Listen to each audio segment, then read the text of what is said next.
हरे कृष्णा। तो अभी हम भगवद गीता के दूसरे अध्याय के अंतर्गत श्लोक संख्या 16 पर विचार करेंगे।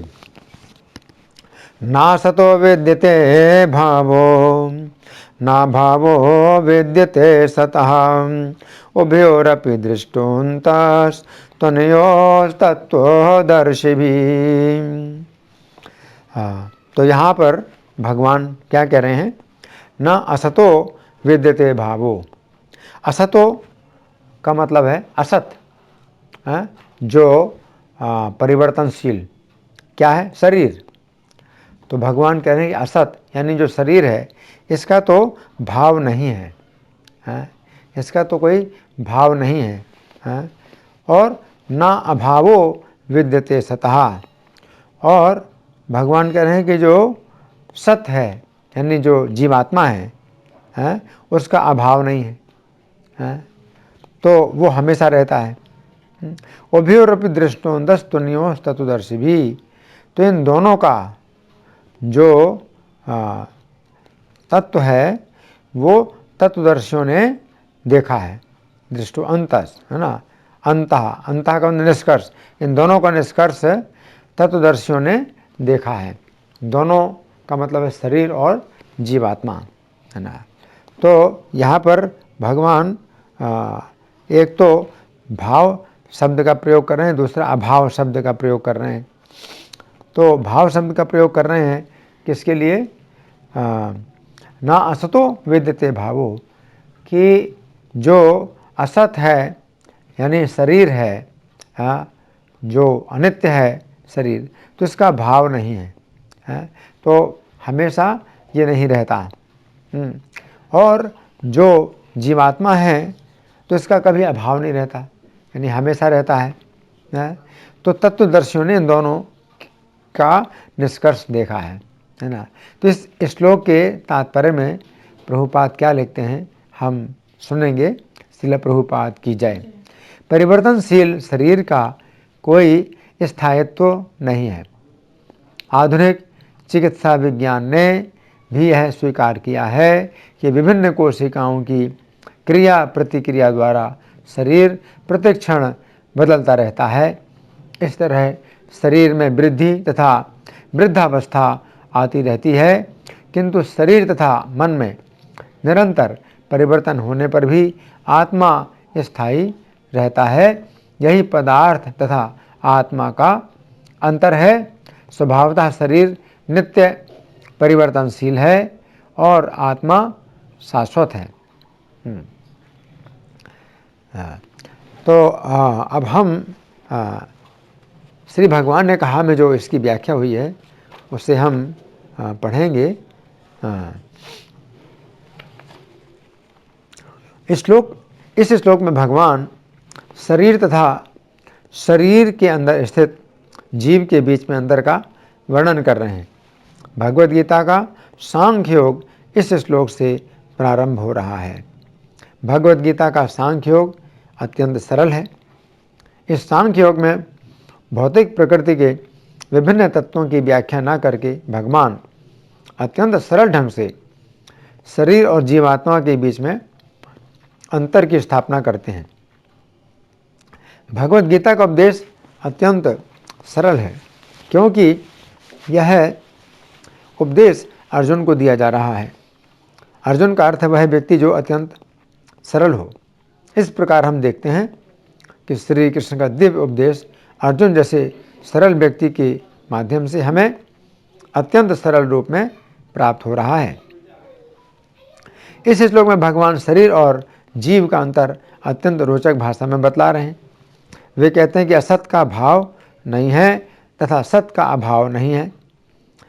यहाँ पर श्रील प्रभुपाद ने सत का अर्थ जीवात्मा, असत का अर्थ शरीर, भाव का अर्थ नित्यता तथा अभाव का अर्थ अनित्यता माना है। तो इस प्रकार से हम समझ सकते हैं कि भगवान कह रहे हैं कि असत का भाव नहीं है, अर्थात शरीर में नित्यता नहीं है, अथवा ये कह सकते हैं कि शरीर सदा अनित्य है या शरीर सदा परिवर्तनशील है। इसके विपरीत दूसरी बात भगवान ने कही है कि सत का अभाव नहीं है, इसका अर्थ हुआ कि जीवात्मा में अनित्यता नहीं है, अथवा ये कह सकते हैं कि जीवात्मा सदा नित्य है या जीवात्मा सदा परिवर्तनहीन है। इन दोनों बातों को भगवान नकारात्मक ढंग से बतला रहे हैं। वे कहना चाहते हैं कि ना तो ऐसा ही है कि असत अर्थात शरीर का कभी भाव रहा हो, अर्थात शरीर में परिवर्तन ना हुआ हो,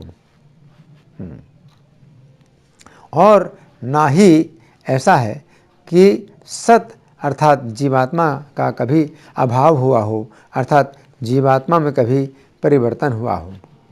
यहाँ पर हमें समझना चाहिए कि भगवान इस बात की तीनों कालों में स्थापना कर रहे हैं कि ना तो ऐसा है कि कभी शरीर में परिवर्तन ना हुआ हो, अथवा इस समय परिवर्तन ना हो रहा हो, अथवा आगे परिवर्तन नहीं होगा, और ना ही ऐसा है कि जीवात्मा में कभी परिवर्तन हुआ हो, अथवा इस समय परिवर्तन हो रहा हो, अथवा आगे परिवर्तन होगा।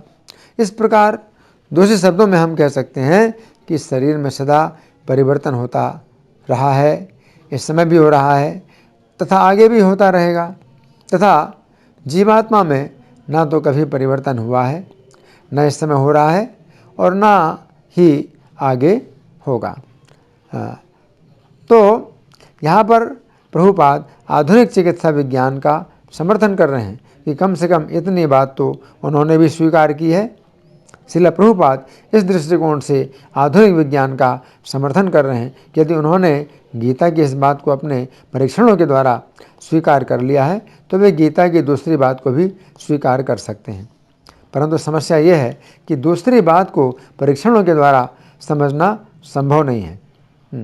तो फिर प्रश्न उठता है कि यदि जीवात्मा तथा उसकी नित्यता को किसी भौतिक उपाय के द्वारा समझना संभव नहीं है तो फिर किस प्रकार समझा जाए? इसके उत्तर में भगवान कहते हैं कि तत्वदर्शियों ने इन दोनों अर्थात शरीर और जीवात्मा के अंतर को देखा है। इसका अर्थ है कि हमें इन दोनों बातों को तत्वदर्शियों के द्वारा समझना है। आधुनिक चिकित्सा विज्ञानी तत्वदर्शी नहीं कहे जा सकते हैं क्योंकि उन्होंने इन दो बातों में से एक बात को तो समझा है, परंतु दूसरी बात के बारे में वे कुछ भी नहीं जानते। तो यहाँ पर ये बताया गया है कि जो आधुनिक चिकित्सा विज्ञानी हैं तो वे चूँकि दो बातों में से केवल एक बात को समझ पाए हैं। कौन सी बात को समझ पाए? ना असतो विद्यते भावो, कि जो असत है यानी शरीर है तो उसमें नित्यता नहीं है, ना भाव यानी उसमें भाव नहीं है, स्थायित्व तो नहीं है, यानी हमेशा परिवर्तन होता रहता है। तो शरीर में हमेशा परिवर्तन हो रहा है, हमेशा हो रहा था और हो रहा है और आगे होता रहेगा। तो इस बात को आधुनिक विज्ञानियों ने समझ लिया। लेकिन दूसरी बात क्या है कि सत का अभाव नहीं है। सत यानी जीवात्मा, तो जीवात्मा का अभाव नहीं है यानी जीवात्मा में परिवर्तन नहीं है। तो इसकी सूचना आज के विज्ञान में नहीं है। आज के विज्ञान में शरीर के अंदर किसी जीवात्मा को नहीं माना जाता। शरीर के अंदर जीवात्मा ही नहीं मानते हैं, तो फिर जीवात्मा की नित्यता के बारे में वो क्या समझेंगे? तो आज के विज्ञान में शरीर में जीवात्मा नहीं मानते हैं, तो फिर कैसे जीवन आ रहा है? तो वो मानते हैं कि रासायनिक क्रिया से चेतना उत्पन्न हो जाती है, शरीर में चेतना उत्पन्न हो जाती है और फिर कुछ रसायनों की कमी से वो चेतना जो है समाप्त हो जाती है, तो उसी को मृत्यु कहते हैं। वो आत्मा मानते ही नहीं, शरीर से आत्मा निकलती है, दूसरे शरीर में जाती है, वो कुछ नहीं मानते हैं, है ना। तो बहुत बड़ा ज्ञान है। तो गीता में भगवान जो दोनों बातें कह रहे हैं कि दोनों के अंतर को तत्वदर्शियों ने जाना है। तो जो आधुनिक वैज्ञानिक तत्वदर्शी नहीं कहे जा सकते, क्योंकि तत्वदर्शी जो है दोनों के तत्व को जाने और अंतर को जाने, तो तब जो है वो तत्वदर्शी कहलाएंगे। तो आज के विज्ञान में जो वैज्ञानिक लोग हैं तो वे तत्वदर्शी नहीं माने जाएंगे। इस श्लोक में भगवान तत्वदर्शी उन्हें कह रहे हैं जिन्होंने शरीर और जीवात्मा के अंतर को समझा है। यदि अंतः का अर्थ अंदर का रहस्य माना जाए तो फिर इस श्लोक के अनुसार तत्वदर्शी वे हैं जिन्होंने शरीर और जीवात्मा इन दोनों के अंदर के रहस्य को देखा है। अब यदि भाव का अर्थ रूप या आकार माना जाए तो हम कह सकते हैं कि असत अर्थात शरीर का जीवात्मा के बिना कोई आकार नहीं है। भगवान कह रहे हैं ना असतो विद्यते भावो। भाव का मतलब आकार, तो शरीर का कोई आकार नहीं है जीवात्मा के बिना। अगर जीवात्मा निकल जाए तो शरीर का आकार नष्ट हो जाएगा। जिस समय पिता के वीर्य के सहारे जीवात्मा माता के गर्भ में प्रविष्ट होता है तो उसी रात में शरीर का आकार बनना शुरू हो जाता है। 5 रात में शरीर एक बुलबुले के आकार का बन जाता है। 10 दिनों में वह बेर के आकार का हो जाता है और धीरे धीरे वह एक मांसपेशी या अंडा बन जाता है। ये सब वर्णन भागवत के 30वें स्कंद के 31वें अध्याय में कपिल भगवान कर रहे हैं। वे कहते हैं कि 1 मास में उसका सिर बनता है और 2 मास में उसके हाथ पांव आदि अंग बन जाते हैं। 3 मास के अंत में उसके नाखून, अंगुलियां, अंगूठे, रोम, हड्डियां, त्वचा तथा जननेंद्रिय और आँखें, नथुने, कान, मुँह तथा गुदा जैसे छिद्र भी प्रकट होते हैं। तो इस श्लोक में भगवान का कहना है कि बिना जीवात्मा के प्रविष्ट हुए शरीर का कोई भी आकार नहीं बन सकता। असत अर्थात शरीर का कोई भी आकार नहीं है। इस बात को कुछ हद तक इस प्रकार भी समझा जा सकता है कि जिस प्रकार मनुष्य जब तक वस्त्रों को धारण किए रहता है तब तक वस्त्रों का सही आकार बना रहता है, उसी प्रकार जब तक जीवात्मा शरीर को धारण किए रहता है तब तक शरीर का आकार बना रहता है। और जिस समय मनुष्य वस्त्रों को त्याग देता है तो वस्त्रों का कोई निश्चित आकार नहीं होता। उसी प्रकार जिस समय जीवात्मा शरीर को त्याग देता है तो शरीर का आकार नष्ट हो जाता है। फिर भगवान कहते हैं ना भावो विद्यते सतः, अर्थात ऐसा कभी नहीं है कि जीवात्मा का आकार ना हो। ये बात तर्कयुक्त भी है, क्योंकि जब जीवात्मा की उपस्थिति में शरीर को भी आकार मिलता है तो ऐसा कैसे हो सकता है कि जीवात्मा का आकार ना हो। प्रत्येक जीव का एक विशिष्ट आकार है तथा उस विशिष्ट आकार में उसका भगवान के साथ एक विशिष्ट संबंध है। वैकुंठ जगत में प्रत्येक जीव भगवान की सेवा में अपना कोई निश्चित स्थान रखता है, परंतु जब कोई कोई जीव भगवान की सेवा करने के स्थान पर भगवान के समान स्वतंत्र बनना चाहता है तो वह इस भौतिक प्रकृति के क्षेत्र में आ जाता है। इस क्षेत्र में आने पर उसकी आकृति तो नहीं बदलती, परंतु उसका आकार अत्यंत छोटा हो जाता है। श्रील प्रभुपाद ने श्वेताश्वतर उपनिषद के एक मंत्र से पुष्ट किया है कि जीवात्मा का आकार बाल की नोक के 10,000वें भाग के बराबर होता है। इस प्रकार यद्यपि जीवात्मा इस शरीर में इतने सूक्ष्म कण के रूप में विद्यमान है, परंतु फिर भी उसका रूप नष्ट नहीं हुआ है। इसीलिए भगवान कह रहे हैं ना भावो विद्यते सतः, अर्थात सत अर्थात जीवात्मा के रूप का कभी भी विनाश नहीं होता।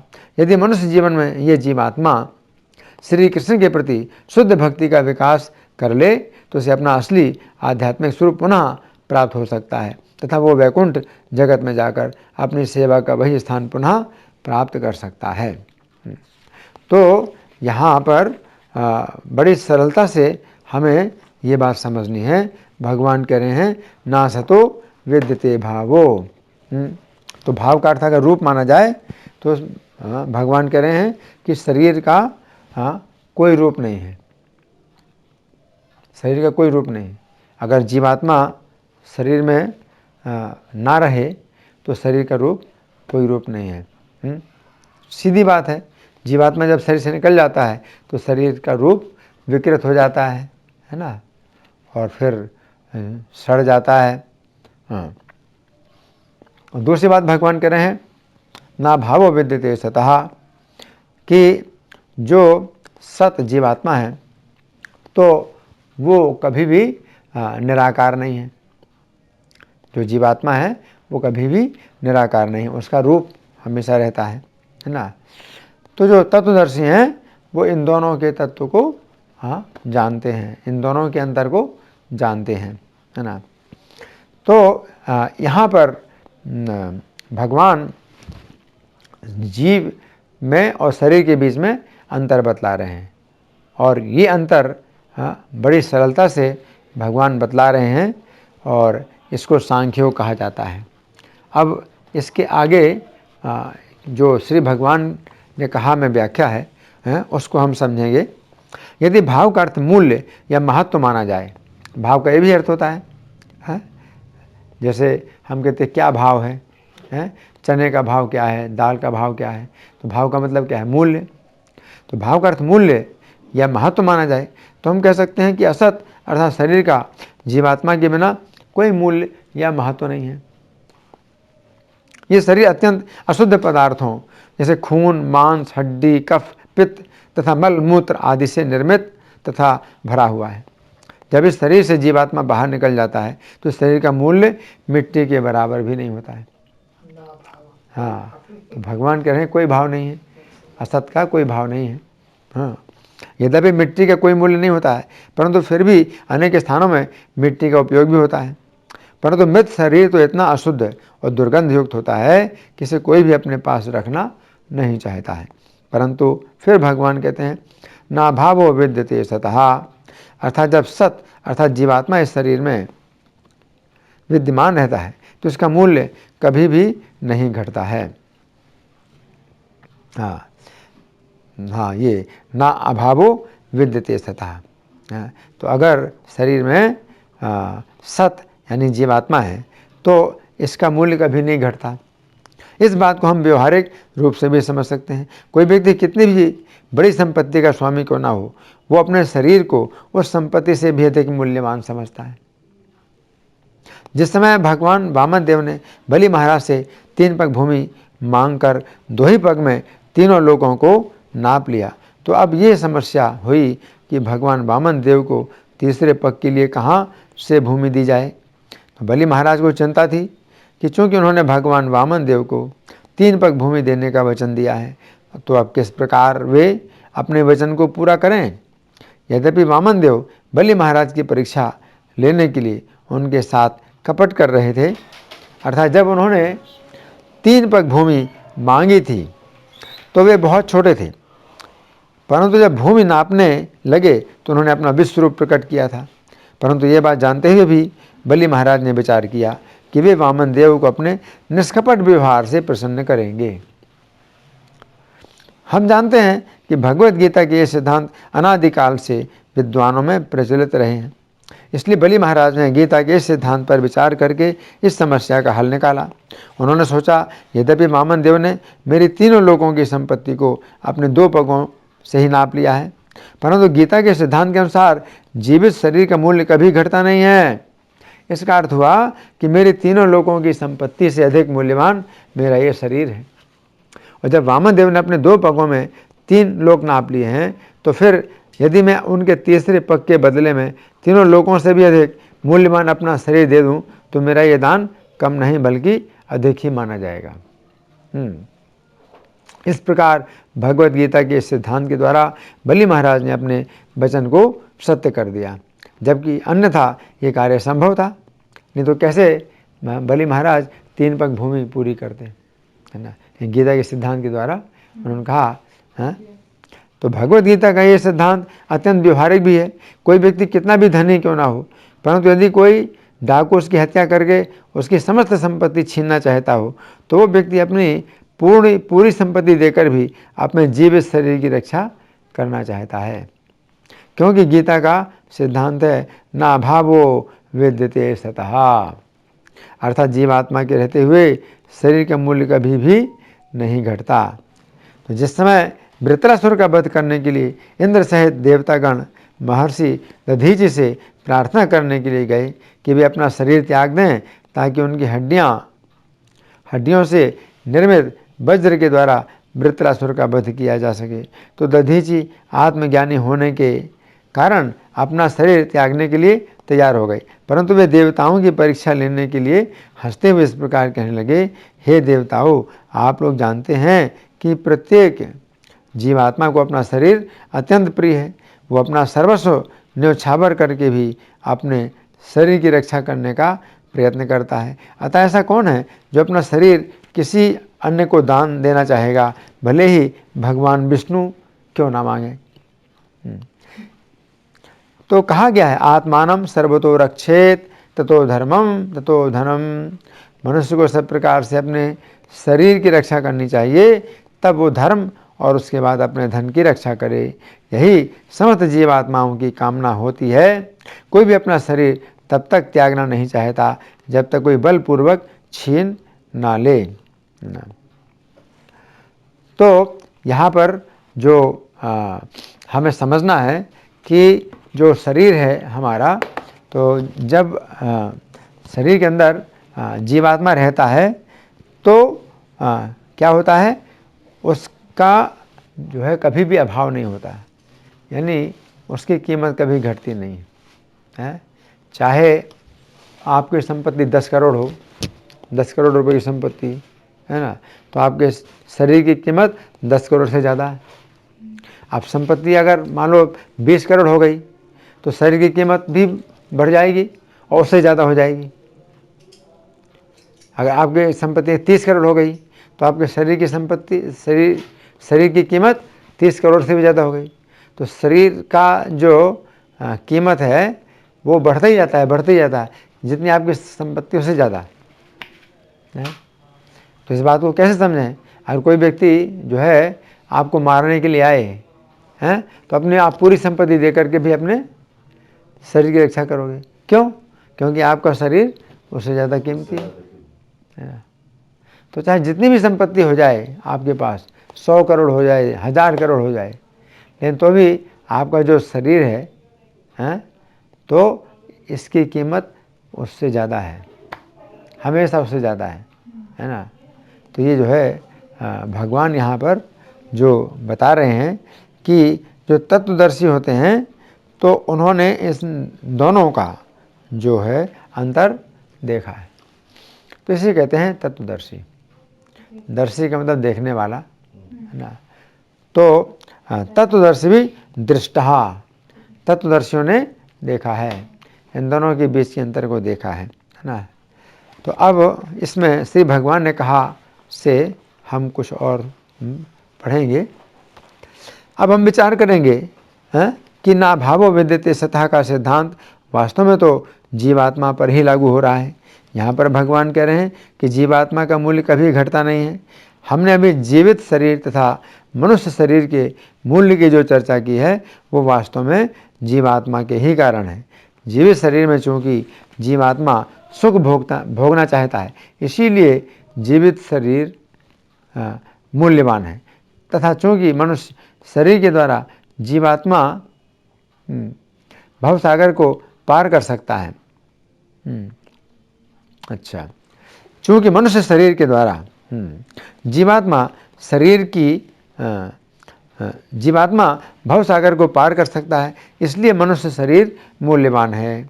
परंतु यदि जीवित शरीर की या मनुष्य शरीर की तुलना जीवात्मा से की जाए तो हम समझ सकते हैं कि जीवात्मा की तुलना में इनका कोई मूल्य नहीं है।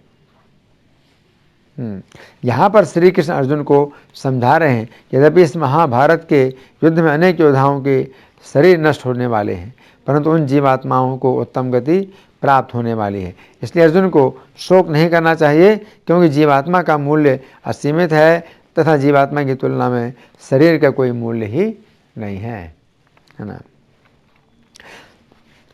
तो यहाँ पर भगवान कह रहे हैं कि जिन्होंने इन दोनों के तत्व को देखा है उन्होंने इन दोनों के अंतर को भी देखा है। तो यहाँ पर भगवान उस व्यक्ति को तत्वदर्शी कह रहे हैं जिसने शरीर तत्व तथा जीव तत्व इन दोनों का दर्शन किया है।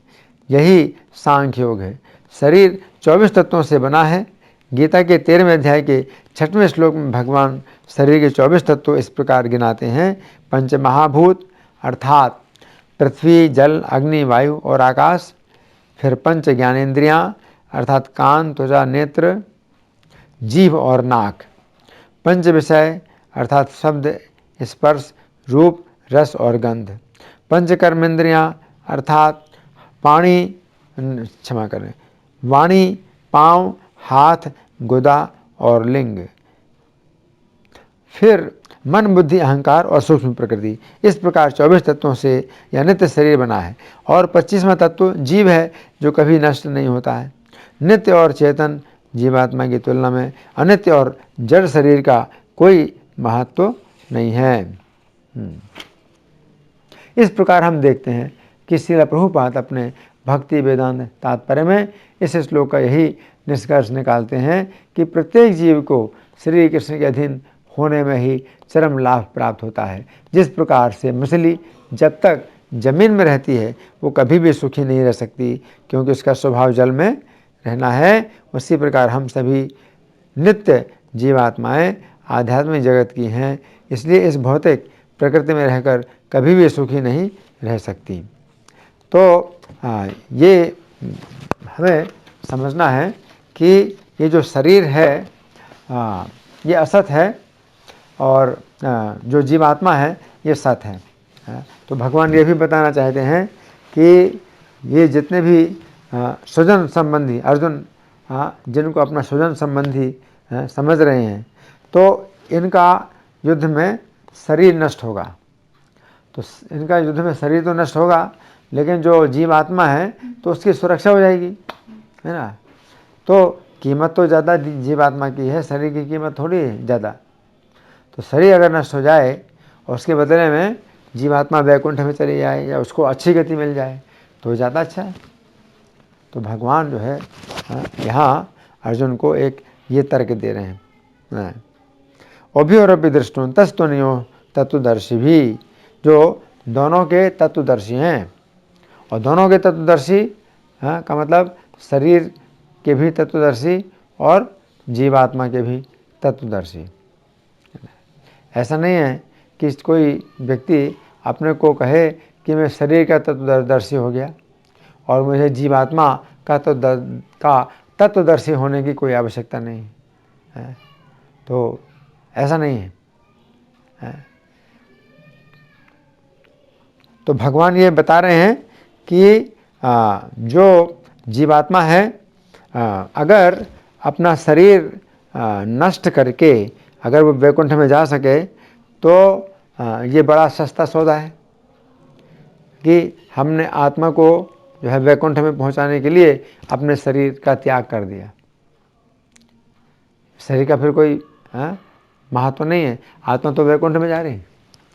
अगर जीवात्मा वैकुंठ में चला जाए तो शरीर का जो लॉस है वो कुछ भी नहीं माना जाएगा, तो कुछ भी लॉस नहीं माना जाएगा, है ना। तो तत्वदर्शी, तो भगवान जो है यहाँ तत्वदर्शी शब्द का प्रयोग कर रहे हैं। तो तत्वदर्शी का मतलब है तत्व को जानना, तत्व को देखना। तो अगर हम तत्व को नहीं जानते, तत्व को नहीं देखते, तो फिर इस श्लोक को हम नहीं समझ सकते। तो जब भगवान कह रहे हैं तत्व से जानना है, तो हमें इसमें अपनी कुछ चेतना शक्ति लगानी है, इसको बार बार समझना है ना। तो भगवान गीता के श्लोकों में जो बातें बोल रहे हैं, तो इन बातों की हम जितनी गहराई में जाएं उतनी अधिक गहराई हमको प्राप्त होती है। धन्यवाद। हरे कृष्णा।